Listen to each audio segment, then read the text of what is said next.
আপনি কি জানেন দুনিয়ার নারীরা কেন জান্নাতে গিয়ে জান্নাতি হুরদের সাথে ঝগড়া করবে? আসলে ব্যাপারটি হলো, আল্লাহর রাসূল সাল্লাল্লাহু আলাইহি ওয়াসাল্লাম বলেছেন, জান্নাতের মধ্যে ডাগর চোখ বিশিষ্ট হুরদের মিলন মেলা বসবে। তখন তারা উচ্চ আওয়াজে বলতে থাকবে, আমরা রূপে গুণে অধিক সুন্দরী, পাক পবিত্র ও স্বামী সোহাগিনী। আমরা কোনোদিন নষ্ট হব না, পুরাতন হব না, স্বামীর প্রতি কোনোদিন রাগ করব না।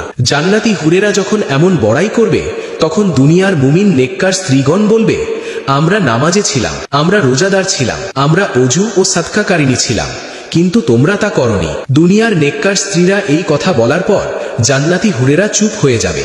হযরত আয়েশা রাদিয়াল্লাহু তাআলা আনহা বলেন, অবশেষে দুনিয়ার স্ত্রীরাই বিজয়ী হবে। এখন ওই সব মা বোনদের জন্য সুসংবাদ, যারা দুনিয়াতে নামাজ, অজু, গোসল, পাক পবিত্রতা ও সাদকাতে কোনো ত্রুটি করত না, তারাই হবে জান্নাতের রূপে গুণে সেরা ও মর্যাদার অধিকারী। তাদের মূল্য জান্নাতি হুরের চেয়েও অনেক বেশি।